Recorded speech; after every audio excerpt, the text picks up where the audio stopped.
Hey guys, welcome back to John and Mitch with CGCB podcast. I'm John, and I'm Mitch. we are finally back, guys. We know it. It's been a minute. We've been hella busy. We're about to Um, show you why, too. yeah, we'll show you why. Please forgive our messy background. It's kind That of thrown together last minute. I mean, I yeah, hate to say it like that, but like I said, we've been busy with a lot of stuff. hmm So, yeah. We just so happen to have a kind of second to ourselves, and we were hanging out today. I was like, you know what? Let's do a podcast. hmm So we're gonna get together a good quality podcast for you today, regardless of background and impromptu-ness, if that's a hmm word. So um, so about laser precision. Um, I started laser precision as something I wanted to do because I have worked in the firearm industry, and as I worked in the firearm industry, I seen ways where it could be done better, and I wanted to go and do it my way and do it better. Um, that being said, the way things work right now, uh, stock and whatnot, we're not going to get on all of that. But I have a way I want to run my business, and so far, the way I'm running my business is working quite well. And with that being said, my very good friend Mitchell is very good at designing shit, and with the help of him and me putting a little bit of input, like 99% him, 1% me, um, we can design shit. So, Mitchell, take it off. What did you design? well, I had an idea that's turning around for a bit, and there was a couple people that did it before me, but that's neither here nor there. But um, it was more of like, as soon as I discovered this concept, I was like, and I looked at the market choices that we had for this. There's only like one or two people making what I wanted, so I decided to take it upon myself to design my own. And so, ever since John started LP, we've been talking back and forth, and I've been helping him out a little bit with it. And then, excuse me, I was like, hey, I got this thing I want to make, and he really liked it. So we went through and I designed it out, showed him what I was talking about, and then we decided to pull the trigger and have a couple prototypes made. Um, and y'all have already seen video of the break that I did, but there's something else, and I've only seen I think one picture of it so far, which was one that I posted fresh off the mills. So we actually have one of them here today that we're going to show you. And so what I've designed is this rail system right here. Now, let me scoot you in a little bit so you can see it. Go ahead So there, bud. this rail system, this is a 14-inch rail. It's got M-lock, obviously, on 9, 1, 11, and 3 o'clock. Coolant vents down here. And this right here is what I was wanting. So this is a, if I can get it to hold still. Yeah, it's just not working with me today. Yeah. So this section of rail right here is what's called an arc of Swiss rail. These are used, this particular dovetail rail is used heavily in photography for setting up cameras on tripods and stuff like that. Well, I'll say a few years ago, it's been around for a little bit, but no one's ever made anything purpose built until the last couple of years. Um, these kind of got started being used by snipers and stuff overseas, where they'd use tripods and stuff, and so they wanted a different way to do it instead of like a clamp. Somebody just, I don't know who, but somebody decided to use this particular dovetail, and it's really taken off. So we've got, like, there's a lot of aftermarket support, like companies like Area 419 makes a lot of ARCA accessories, and they make an actual ARCA rail that will attach to the bottom M-lock rail. And then you now have ball heads that are rated to be able to take the weight of weapons and stuff like that. Like there's some that'll take like 80 pounds of force, which is ridiculous. Like you could mount a Barrett on that thing and shoot it and it wouldn't hurt it. But so I decided to take it upon myself. So this is essentially what I wanted to do. Now this I'm not actually going to take the rail off to show you, but the way this mounts up is it's got, we'll go here so you can see it's got this slot right here to actually clamp down onto the barrel nut, and then you actually have to time the barrel nut to get the rail lined up. And I did it that way so that way so a lot of rails tend to have anti-rotation tabs, or like the Geislers have, they have the set screws out at the bottom. Well, I didn't like that, and the reason I don't like that is because once you start working into billet uppers and things like that, you can have a lot of fitment issues where it'd be too tight or something like that. And then if they walk themselves loose, they're just going to rotate anyways. And there's usually a lot of slop when they do make them to fit billets and stuff like that. So what I did is I made it to where it times off the barrel nut. That way, even if it does work loose, it's not going to turn a whole lot. But this rail is also very, very sturdy, and it's actually kind of heavy. And so we're already working on the second iteration of it, because there were some small things like there was a slight miscalculation on the height of the top pick rail, so it's slightly out of alignment with the upper. So another thing we did was we took out a lot of material in here to lighten it up, because this thing weighs about 2 pounds by itself. I mean, it's pretty heavy. I mean, granted, it's an aluminum rail, but it's pretty stout. It's hefty. Yeah.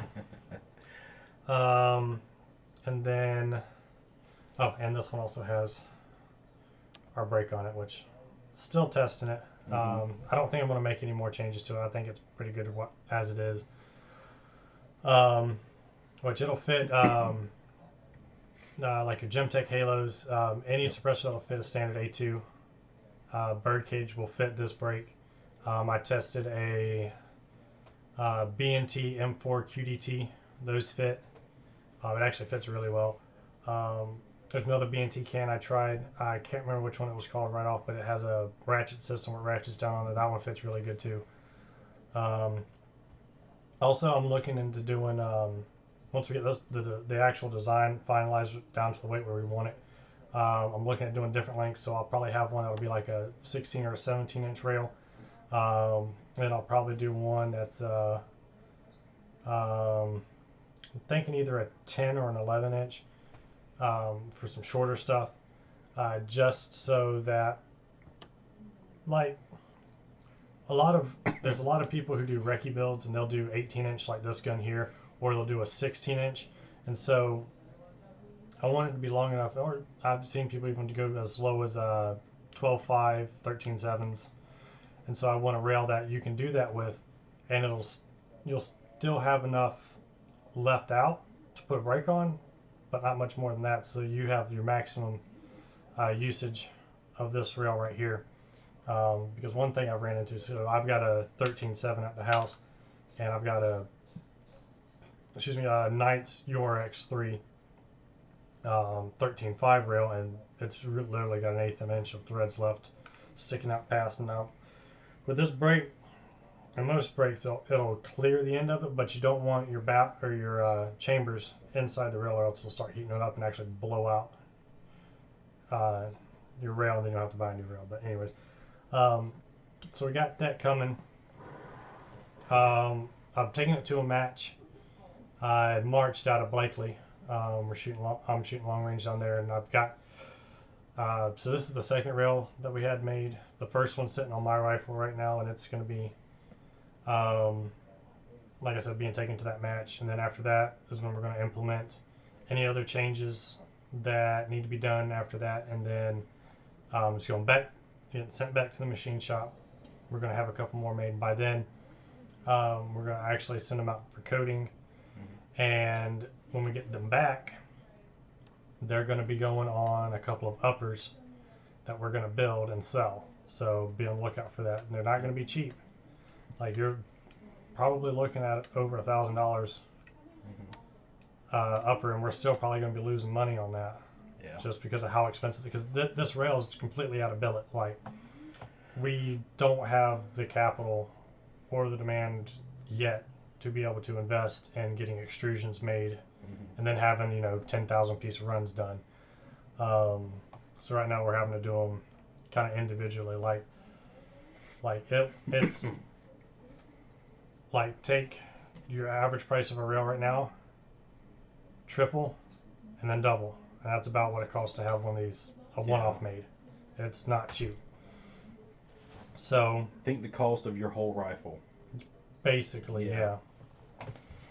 So we're gonna get that done. Looking probably end of Q2, so end of June, when those will be done. And we're actually working with a local shop, and they've been really good with working with us on it. They got some great machinists in there, and they've got some good equipment. So, and they're really good with communicating, and so they're helping us out a bunch on that. And then we got anything you want to say on it? Yeah, like Mitchell said, he designed most of this, but I'm a bigger guy, as you can tell, big hands. It with the flat bottom, with the Arco Swiss rail, feels great in my hands, and when I shoulder the rifle and I'm shooting offhand, or if I'm shooting off of not my bipod, just freehand, it fits perfectly, and I feel that it's super sturdy in my non-shooting hand. I can even do the bitch hip and put it like that, and it is just perfect. Absolutely love the rail. Mitchell did a tremendous job designing this. I couldn't commend him enough on the design. I know that New Year's I got to really test this brake. We had a bit of fun, a little bit of NFA fun. We actually put this upper on my full auto lower and put 100+ rounds through it full auto, and with no exaggeration, it stayed flat the entire time, with minimal recoil and rise. So it was phenomenal shooting. I still shoot it when I have ammo to shoot. I've even run 22 caliber, the CMMG 22 caliber kits. I've run on this. Still works great with the brake. The brake doesn't throw the 22 round all over the fucking place. I've seen a few brakes do that. It's just, and also, I upgraded to the skeletonized receiver set, and then, the gold fucking bolt and whatnot. But it's this rail so far has treated me really good. I'm really excited. I have an Accutech, I think it's called AccuShot. Yeah, it's an Arca Swiss bipod. Yeah, I got an Arca Swiss bipod. I forgot the name right. I apologize.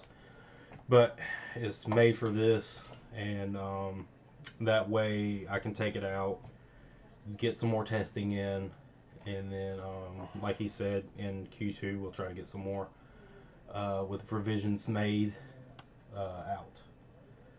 But yeah,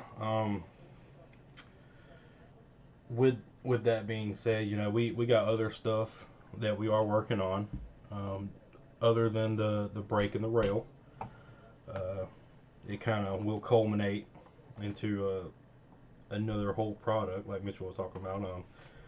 Looking at trying to do a couple of complete uppers, and like he said, they will not be cheap. But then again, what is good quality and is cheap? I mean, there's some things you can skimp out on. Rifles should not be one of them. No. So, and to be honest, like kind of our target audience, especially for the rail, is more of your competition shooters and people who really want the best that they can get, and we're trying to provide them the best that we can. And that's what we're doing with everything. Um, because the brake is designed the way it is for a purpose. It's not there to look cool. I mean, it's we got some other stuff coming up, um, that that particular shape, which still may need a little bit of modification, is supposed to help with. So what you haven't seen yet, which we'll go ahead and tell you a couple other things we're working on now. Um, is we've got a can we're working on. It's basically going to be the best way to describe it is think of a cross between an OpSync and a Knights M110 suppressor is kind of how it's going to look, but internally it's pretty different. And we're working on a way to make it to where it doesn't create as much back pressure in the AR system as it does as most other suppressors do, because that's one notorious issue with them is sending so much gas back to the shooter. So we're working on that. So that's when we get that and we're comfortable with it, it's going to be pretty much a whole receiver essentially, because it's going to be a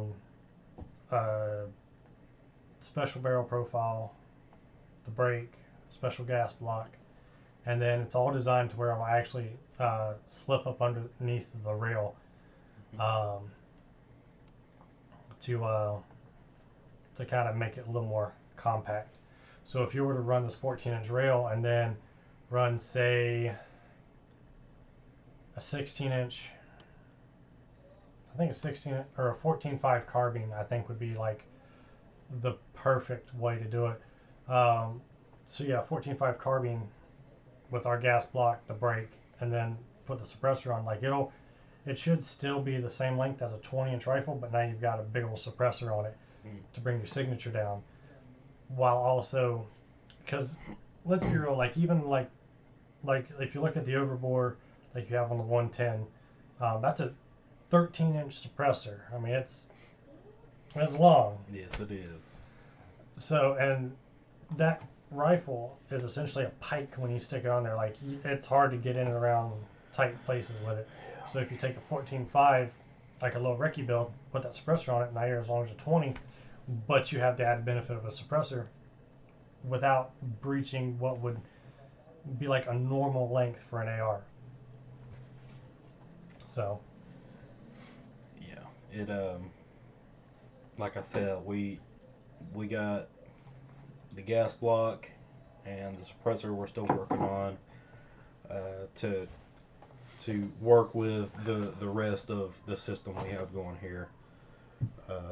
They we're not sure exactly how far we are or close we are to getting a prototype made just yet.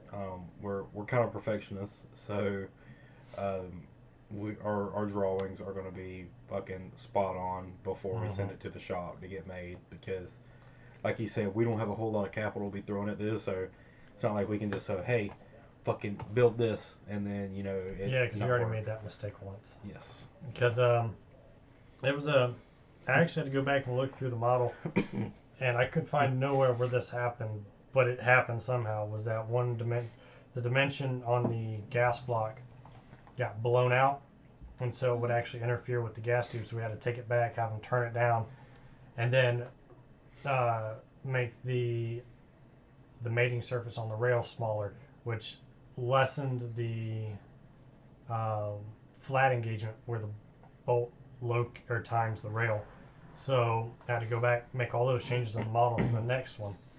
But luckily we were able to get it fixed pretty quick without having to do a whole lot of re-engineering and having them reprogram it, because that would have cost a shit ton of money to do. So luckily I've got it fixed for the next go around. Like we said, we're gonna have, I don't know how many you think we're gonna do. Probably 5 uppers, I think. Yeah, I was thinking 5. Would be better in my price range, honestly. For me to build off the bat, excuse me.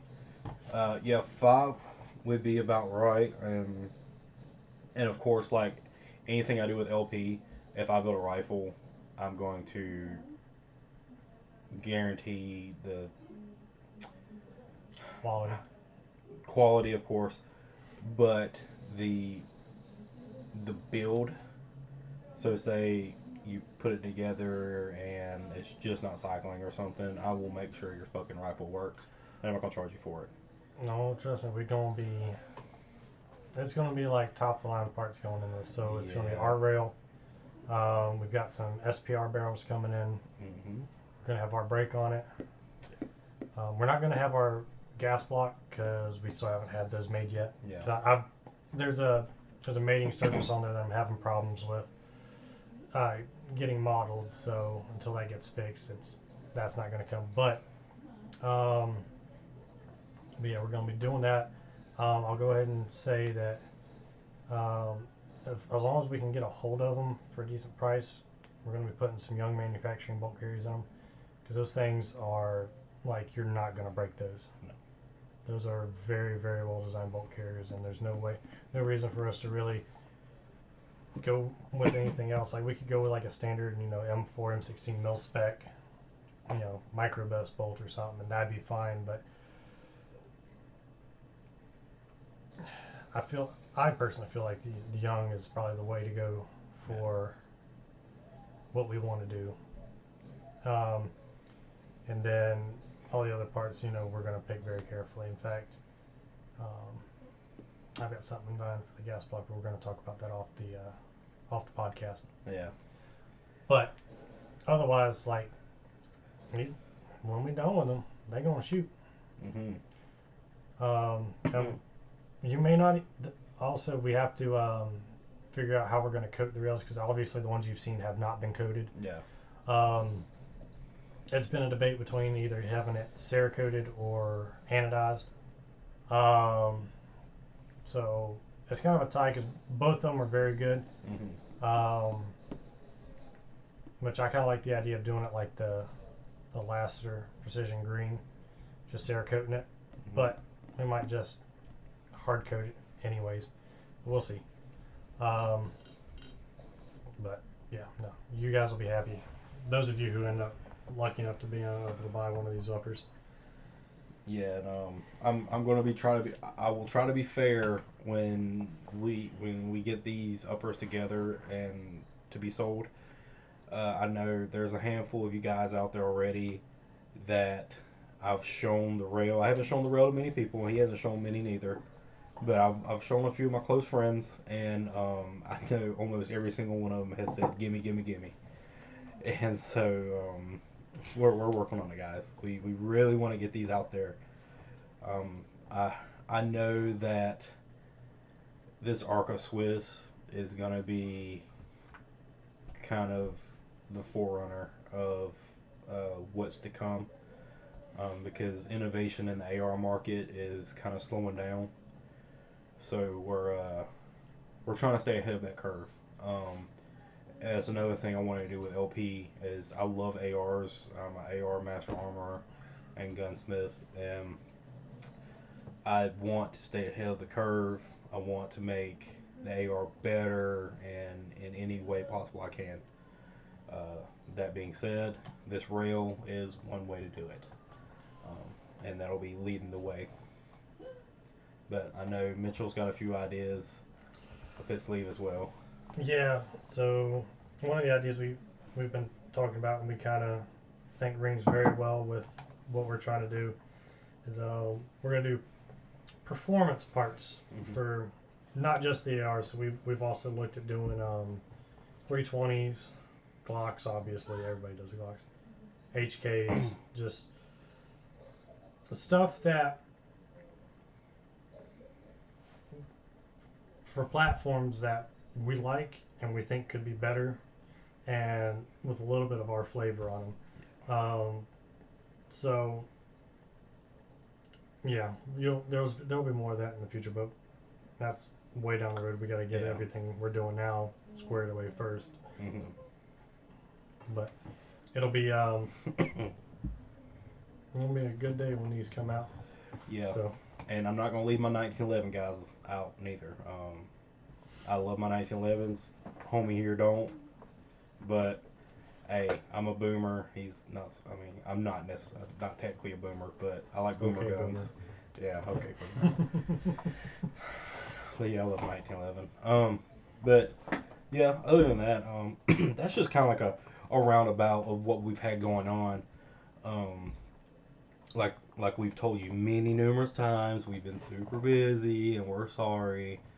Um, did get the front clip on the Toyota though, so I'll try to get pics of that. Matter of fact, a little bit of personal news on myself. My little brother Matthew has moved in with me, and I've got him in high school, so he's doing that. So he will be helping with Laser Precision and helping with CGCB podcast sometimes as well. We'll try to get him on a few episodes, but try to get that Toyota running so he can drive to school. So, because being 17 and riding the bus is kind of fucking whack. So Yeah, that's pretty whack. yeah, so I'm gonna try to take care of my boy best I can, so I can get that thing running. Uh, Speaking of, y'all should have seen the write up I did on my new project. So yeah, it's coming along nicely. it is, it is a very, very nice project. I approve. I approve. Even though he's a mini truck guy. I am a mini truck guy, but I still approve of his current project.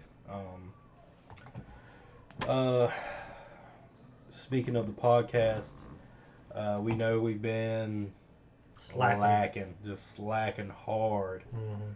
So with that, I know we used to have it to where it was every Friday, and we would love to talk to you guys every Friday, but it's It's not quite possible right now. yeah, being that we both work a full-time job and I run Laser Precision on the side as well, and now he's an RP for Laser Precision. He's helping as well.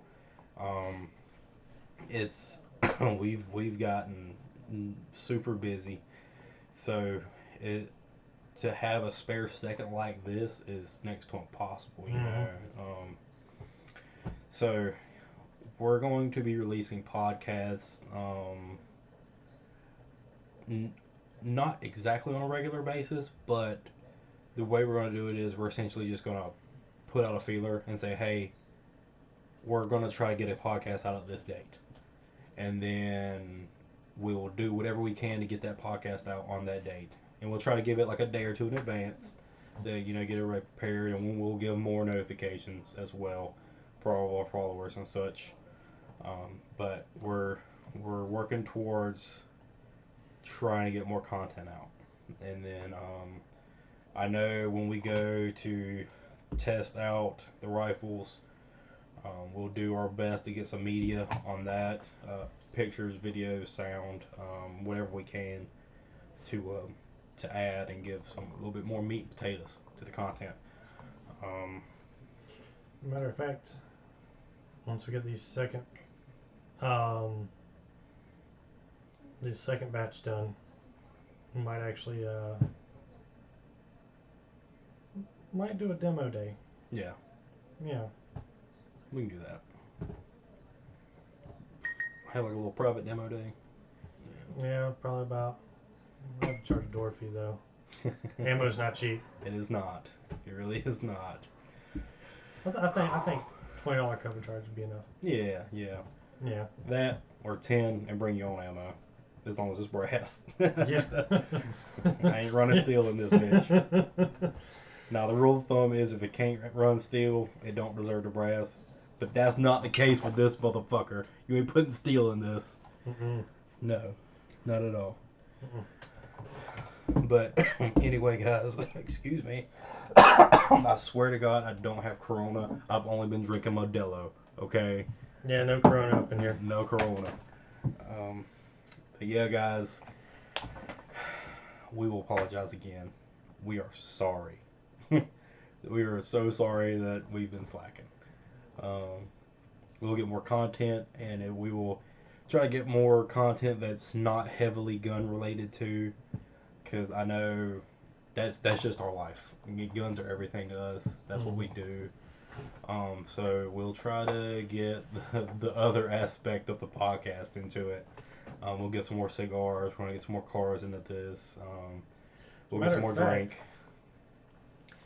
later this year, I think probably about May, we'll do a good.